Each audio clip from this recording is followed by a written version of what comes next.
You're listening to the Love Unplugged podcast, episode 102. Are you interested in creating a product-based business? If so, today's episode is for you. We are learning how my guest started creating her product, which initially was for her own health benefit, how it gained momentum, how she turned it into a business, and what it's like continuously growing and increasing production to meet the demands of her loyal community. So without further ado, let's jump on in. Hey there, I'm your host, Jessica Fragon, and I am passionate about doing the inner work needed to reach your goals. Let me be your guide as we navigate all the fears and insecurities that surface when it's time to step outside of your comfort zone. Along with my knowledgeable guests and industry experts, I'm here to teach you how to reawaken your life purpose and passion and create the steps to turn your intentions into action. Ultimately, my goal is to empower you to rise above those blocks holding you back and start living a life that you are worthy and deserving of. So come on, it's time to slow down, find a comfy spot with your favorite organic tea, and get inspired. Thank you for tuning in to the Love Unplugged podcast.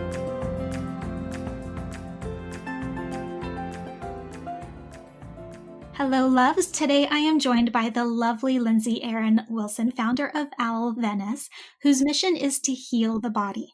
She has created an array of products from chicken, turkey, beef, bison, and vegan mineral broth elixirs, a reset cleanse program to heal and seal the gut, and an organic oil-based skincare line.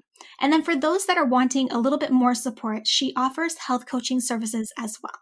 And I'm so excited to dive into this because you focus on gut health, which I think is so critical. So I definitely want to learn everything that you know about gut health and how we can heal our guts. So welcome, Lindsay. I'm just so honored to have you as my guest, and I'm so excited to learn all about your story and advice. But before we start, for those that don't know you yet, I would love to have you share a little bit more about you personally. Of course. What do you want to know?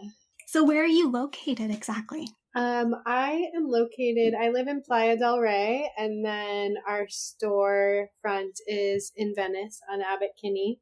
Oh, wow. I moved to LA 8 years ago.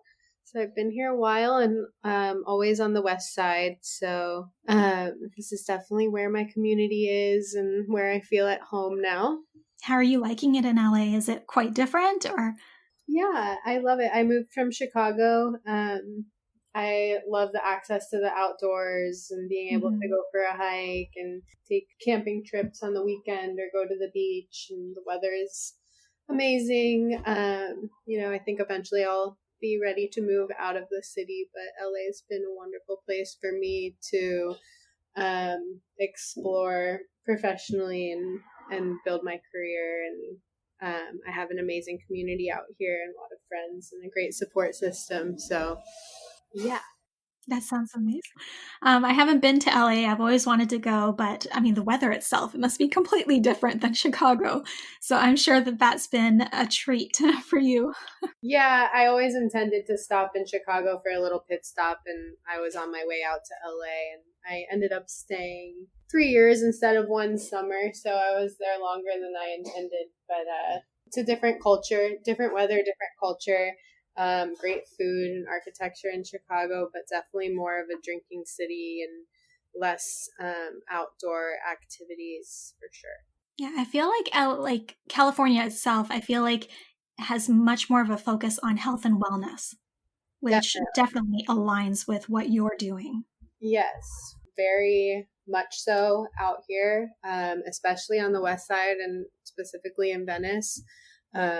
There's a lot of education around it and a lot of amazing companies and people that I've met out here that are very into health. And that was not my experience when I was in Chicago. However, I've been gone for 8 years, and I think health and wellness in general is just an ever-growing industry. So I'm sure it's becoming more prevalent everywhere in Chicago.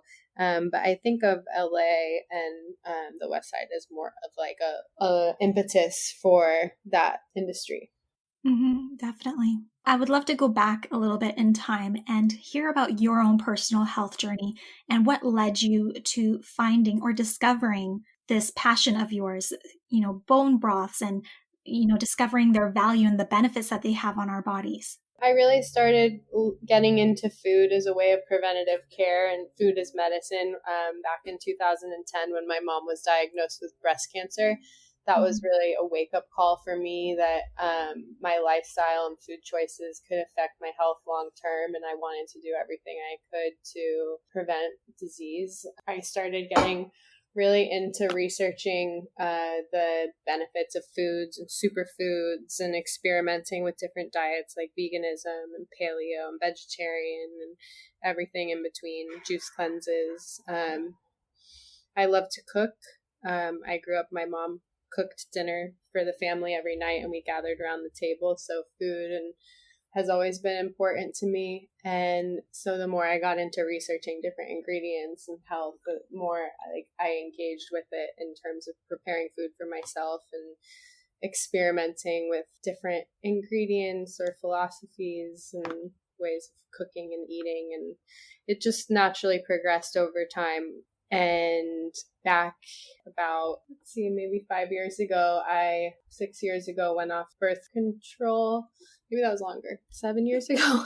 And I started getting really bad adult onset acne. And that's when I first started experimenting with creating my own products outside of cooking. The product development was when I started oil cleansing as a way to treat my adult onset acne and started getting into like Ayurveda and researching that sort of thing. And I created the Moon Wash, which was a blend of different oils, an oil-based cleanser. And I launched Owl initially as a skincare brand, and then a year or so later, I was having digestive issues, which led me to the bone broth. And at the time that I started with the bone broth, I was at a point in my health where I was like wanting to make a big change. And I read about how the body regenerates almost entirely every year. And I'd done so many different month-long or short-term programs that didn't really give me long-term results. So I embarked on a year of like a very restrictive protocol with like no alcohol, dairy, sugar, gluten, all of the like common allergens. And it's when I really dove into bone broth and creating our reset program, which I would say we're most well known for now. And I went for about a year of like really intense like gut healing, overall healing protocols. And it transformed my health. It transformed my mental health. It got me really into like outside of food, looking more into lifestyle choices and rituals and movement and the importance of integrating like all of those different practices. Whereas previously I'd been really narrowed in on the food side of things. Yeah. Gotcha. Okay, so I do have many questions on everything that you just said. Like that was a very condensed 10 years. So before, at the very beginning, did you have any health struggles, before the onset of the adult acne, which I struggle with as well, and the digestive issues? Did you have anything that you were struggling with, and that's why you were trying all these different diets and whatnot? Not that I was aware of. I think a lot of people have issues and symptoms that they're not even aware of. It really takes tuning in and getting to know yourself to even become aware that things are off. I think a lot of people probably feel brain fog and tired and constipation and gas, and it takes a while before we gain the awareness of what's going on and realize that this isn't normal. Sometimes things like build up in our system so slowly, and over time we just think that that's normal. So I'm sure I did have some health stuff, but overall I was young and healthy, so I didn't have the awareness. The skincare was really like the external indicators and physical indicators that something was off. But I know now that skin conditions and skin rashes, that sort of thing, are always rooted internally, but they're showing externally. So I was definitely having some things going on the inside that I was treating topically. And I think that probably built up in my system. And, by the time I discovered bone broth, it was like I reached a point where it was like there was too much to ignore, if that makes sense. When I was in Chicago, I also had some kidney issues that I would say that was my biggest like health issues. I had a kidney infection And I didn't realize until it got pretty severe and I went to the hospital, and I ended up discovering that I only had one kidney that functioned. My other kidney is there but has no function.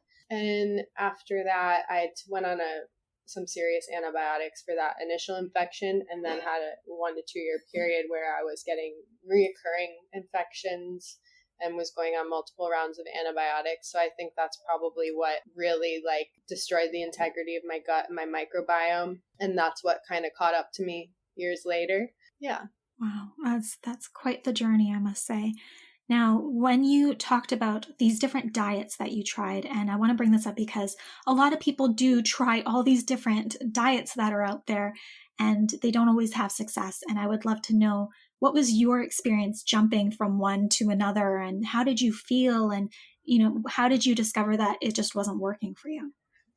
Well, all these different diets, what's interesting is usually they'll have a positive impact initially.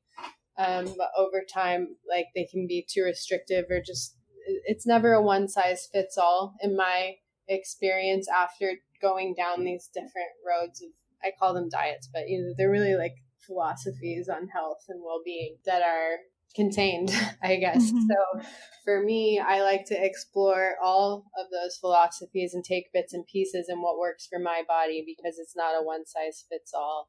And where our bodies are always changing too. So it's like I might 1 week do well with a vegetarian diet because I'm needing to eat lighter and it's that time of year. And then a month later, like I might need something different. And so knowing that the body is always changing, that there's these constant ebb and flows, and it's not about finding a one size fits all or about fitting ourselves into one box. I think people look to that because it can be easier to make choices. We don't have to tune into ourselves. We can follow directions or look at this program or do what this influencer is doing, or what was it I read in this article or whatever. But ultimately, like, our body's best, and it's important to tune into that inner wisdom. And I think that when we put ourselves into these containers or abide by certain like diets or philosophies, we take that curiosity and we don't tune into it as much. And I think ultimately that's like where we find the answers. I totally agree. Now, I want to talk about the skincare line, because I've heard a lot about, using oils on your skin and whatnot. And I've always been very fearful of that myself, just because, I do have acne here and there. And I'm always afraid that putting oil on my face is just going to make it worse. So I want to understand the benefits of using like oil-based products and stuff like that for your face. I think that's the most common misconception, and why a lot of people still feel more comfortable using like face wash and cleansers with water. And, there's nothing wrong with that. For me personally, the oils like can remove bad oils and keep good oils. So in theory, like the cleansers or soap-based cleansers can strip away the good oils and the bad oils. So the oil cleansing can keep things really in balance. And for me, I've been doing it for 7 or so years now, the oil cleansing, and it's just like a nice way to like do the self massage. And I like not using water at night on my face, and it's very gentle and has kept my skin really balanced. And I haven't had issues with acne since, but you're definitely not alone. I think that's the most common misconception, is that the oil will actually make your face oily. Okay. I might actually give this a try, because I've heard a lot of good things about it, and the fact that you haven't had acne issues since using it, I think that's a great testament to how beneficial it is for your skin. And I totally agree that, cleansers, they do strip away the oil, whether it's good or bad, from your skin, which then your skin wants to generate more oil. So it's kind of a catch-22. But yeah, I'm definitely going to give it a try. Now, I would love to dive into bone broth with you, because obviously you know your stuff and you've created amazing products. But what are the benefits of bone broth? And when we're looking for trying a bone broth, what should we be looking for to ensure it's like the right quality? Yeah, bone broth has so many benefits. I've seen it firsthand with myself and with so many clients. What I love about it is it kind of meets you where you're at. So whether you're old, young, male, female, healthy, not healthy, it can meet you where you're at. So pre-postnatal, pre-post workout. It's great for as a natural way to get everything you need from the animal without consuming flesh. So it has all your branched chain amino acids, glucosamine, collagen, great for your hair, skin, nails, your joints, lubricating the joints, moisturizing the skin naturally, like through the internal. And then it mimics the lining of the gut wall, so it's really great for digestion and repairing any damage that's been done to the gut. A lot of times when we have compromised digestive systems, the biggest issue is that we can't receive the nutrients from the food. We have issues breaking down the food and receiving the nutrients from the food. So bone broth is just like the most bioavailable way to get all of those nutrients into the body without having to break anything down. And what to look for, quality of bones and where people are sourcing their bones. Grass-fed really doesn't mean anything anymore. As long as you feed the cow grass right before you slaughter them, then they can be considered grass-fed. So you want to look for grass-fed and finished, so you know that or pasture raised, so that you know that they've been fed a good diet for the entirety of their lives. That just blew my mind. Yeah. Wow. So grass-fed and grass-finished, pasture raised. Look into where their companies are sourcing the bones. A lot of places won't even tell you, and that could be because they're getting them from multiple sources as well, depending on their volume. And the quality of the water. We use alkaline water. A lot of people will just use like tap water. You want to make sure that it's at least filtered water. And yeah, the quality for me has always been the most important in what we're doing at Owl. We still use all the same sources I've been using since day one when I was making it for myself at home. And we get our herbs from the farmer's market, our bones from Buy Ranch Direct, which services the local farmer's market, and they're a family-owned and operated farm in Northern California. They really stand behind the integrity of their products, and I really trust them as our source and have since day one.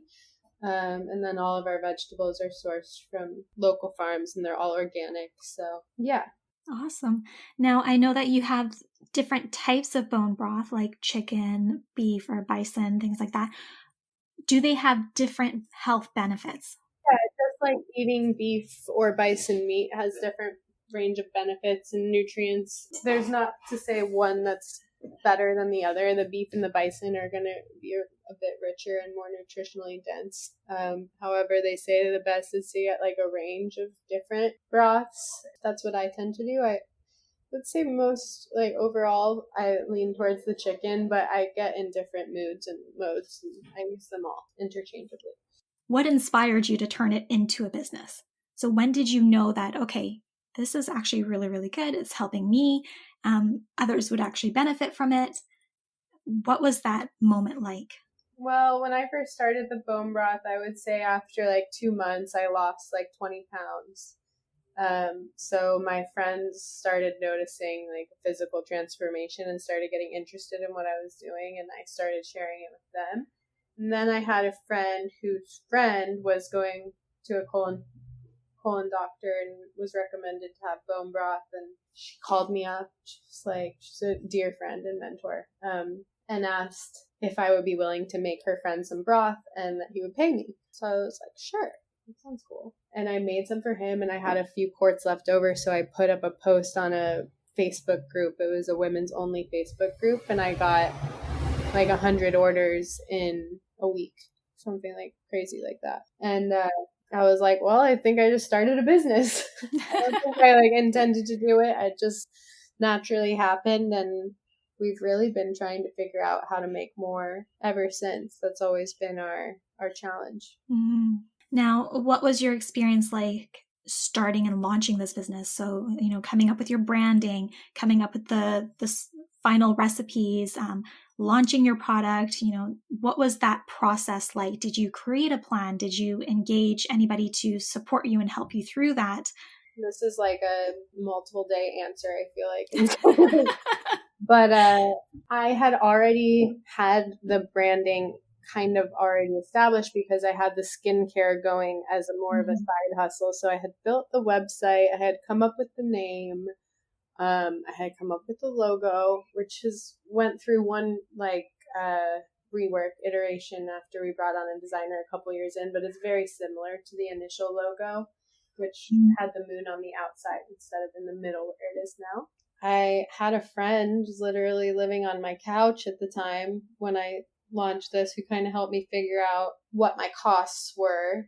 It's when I first learned that COGS means cost of goods, and we put together a little spreadsheet and figured out how much the bones and this and that were. And I was like, wow, okay, I could make money off this when I figured that out. And then it went through so many different, and it's still going through so many different iterations. But at the time of like, when I first started, I was putting the broth in mason jars and I was selling it fresh. So every like time we run into an issue where we make changes on the product and it evolves. So I was moving out of my place. I needed to figure out how to preserve the broth and not waste a bunch. That's when we started canning it.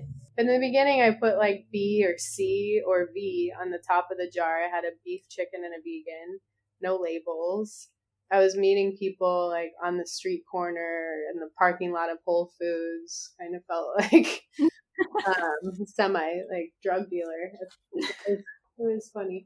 And then I came up with the cleanse program, started selling that like through Facebook, and at so many different times you go over a business plan and figure out what the costs are, because as you grow and scale, there's new costs. And also when you're buying, the more you can buy, you get price breaks. So it's just always changing, especially now this year with COVID. We've had to make a lot of different changes with how we're packaging, how we're shipping, how we're packaging. It's just, that's the great thing about running a business and building a business is just this constant evolution.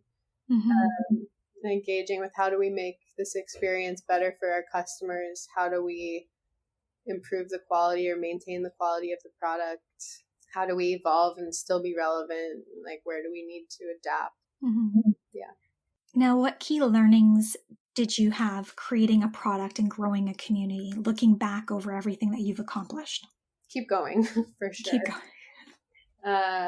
There's so many times where it just seems a little bit overwhelming or insurmountable, like the challenges and the obstacles sometimes. But I had somebody tell me that most people quit right before they strike gold. And I think that kept me going for a while through some like major challenges. We had challenges at every point in time in scaling. We never fundraised, so we've always grown very organically and reinvested like through our own growth with the company. We've been limited on cash flow, so we've had to grow slowly and organically, which has really allowed us to tune in and listen to the customer. That's a big lesson. I think listening to your customer is huge.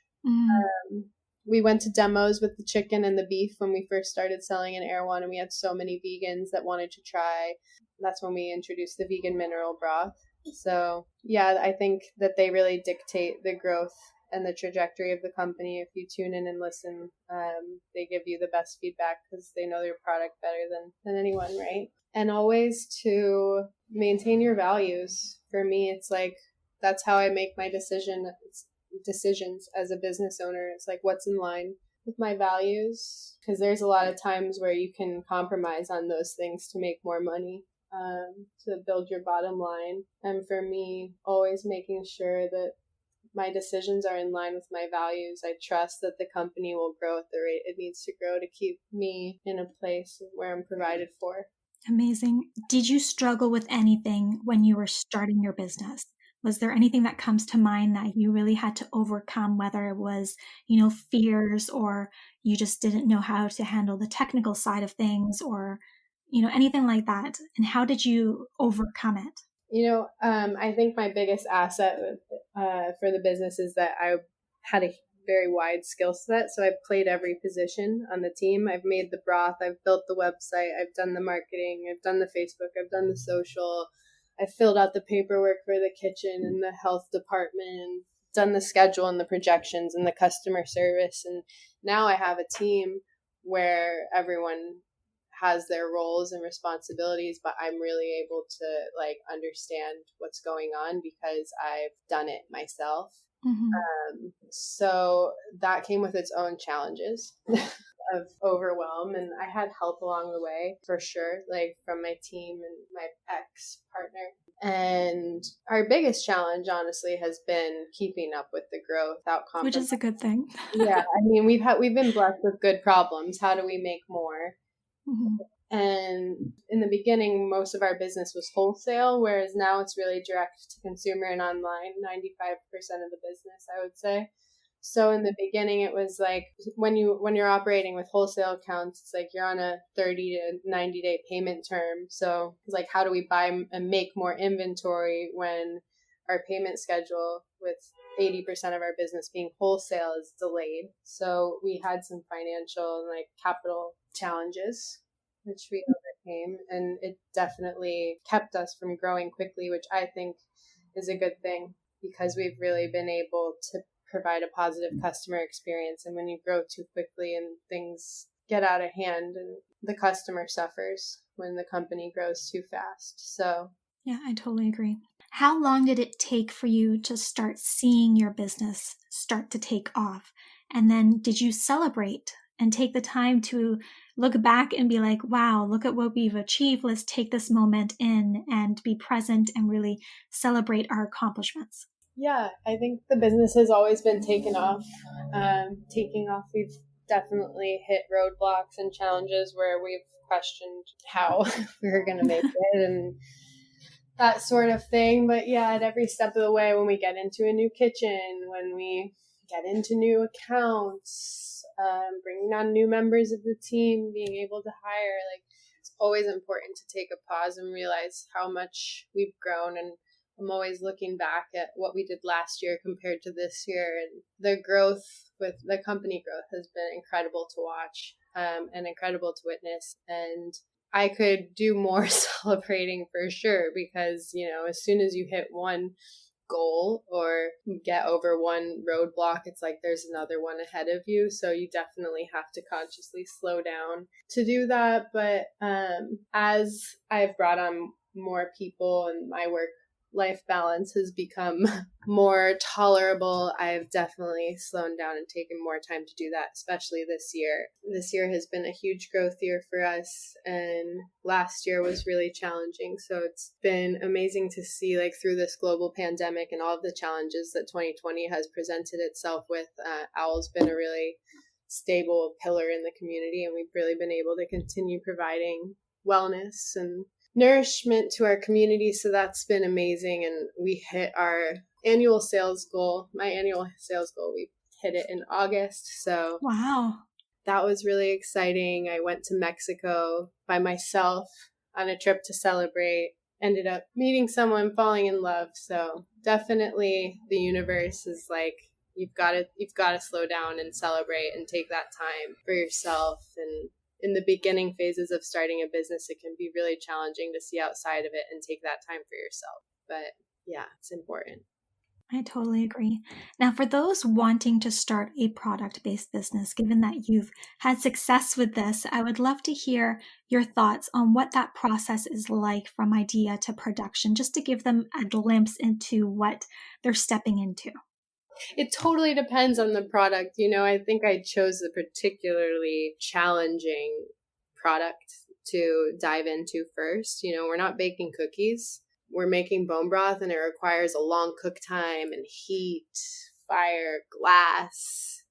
It's intense. It's not an easy process, and I'm blessed to have an amazing kitchen staff that's incredibly hardworking and careful and meticulous with what we're doing there, because it's not for the faint of heart. And in the beginning, driving around these giant pots in my Prius and looking for a kitchen, I mean, I learned so much, but there's a lot of things to consider, like what are you going to package it in? What are the costs involved with that? What are you going to label it with? Where are you going to source your ingredients? So getting like really clear on your cost of goods and knowing that it's going to take longer and cost more than you think, most likely.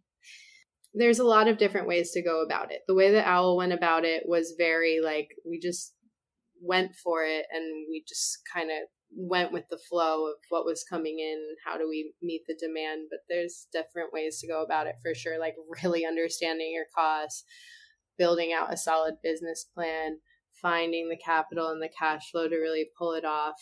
There's a way to go about things in a much more calculated and thought out way with a more stable like plan than the way that we did it. But it's just all up to the entrepreneur, I guess, at the end of the day. I don't think a lot of people would have been comfortable jumping in and going about growing a business in the way that I grew Owl, but I wasn't really intending on growing a business. It just sort of happened, and I've been going with it ever since, and now here we are. But product-based businesses in general, there's just a lot of moving parts. There's a lot of things to consider. Scaling, every point of scaling the business, there's going to be things that come up, problems, challenges. I think just knowing that you can figure it out, ask questions, talk to people, tell everybody what you're doing, and you'll find the guidance and the support you need to keep you propelling forward if that's what you want to do. Gotcha. That's great advice.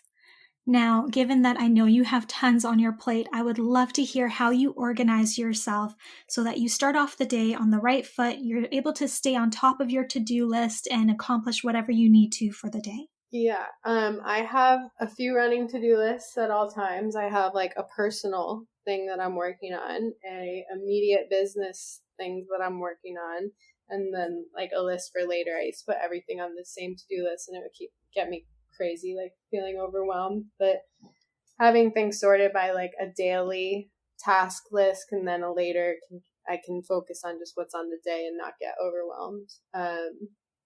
Then I have a Google Calendar. Without that, I don't think I'd show up for anything.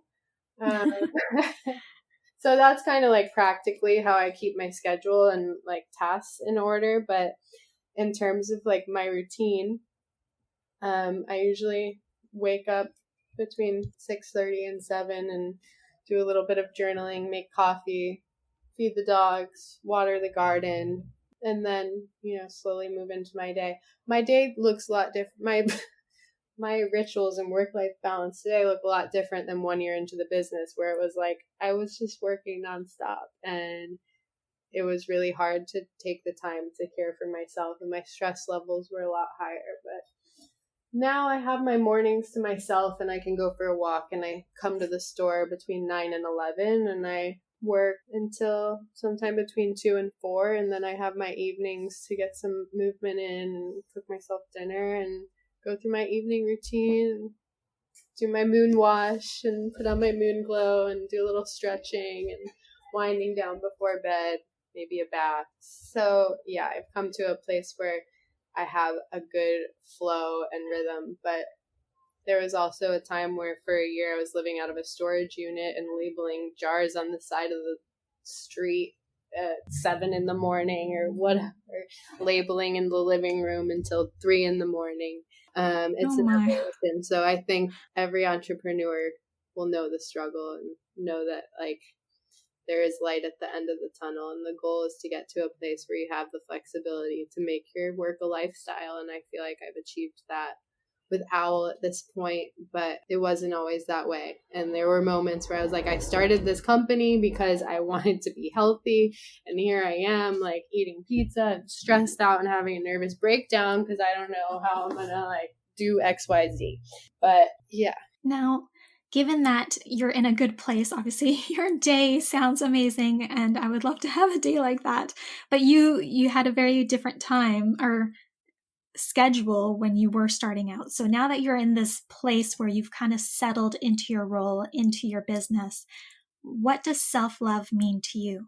I think self-love is just listening to yourself and giving yourself what you need, putting yourself and your happiness and your peace above anything else and anyone else. So that might look like taking a bath, or that might look like saying no to dinner with a girlfriend, even though you love your girlfriend. It's like you need that time for yourself, and being able to have those boundaries with your community and with your environment so that you can properly nurture yourself. And I think it's a little bit what we talked about earlier, like really tuning into that inner wisdom, trusting yourself above anyone or anything.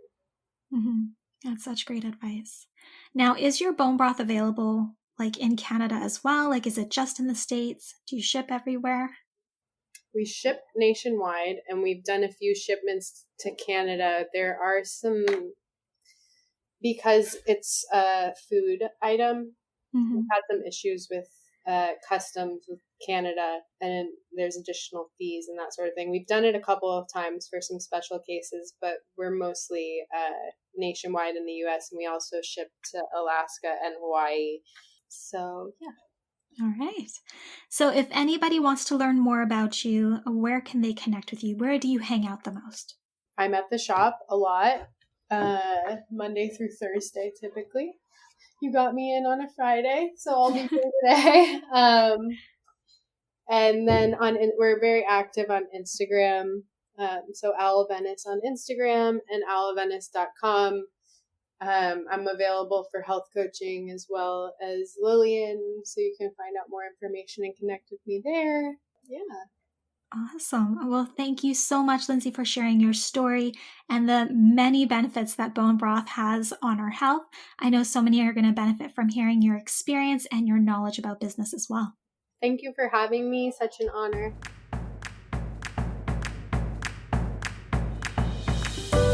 I'm Jessica, and thanks for tuning in today to Love Unplugged, the podcast. If there are any questions or topics you'd love answered on the show, head on over to www.projectloveco.com and share your request with me.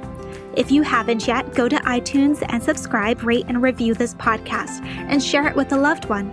Your feedback means the world to me, and the community we've created is what fuels our discussions here. After all, this is all for you. Join me next time for another unplugged conversation.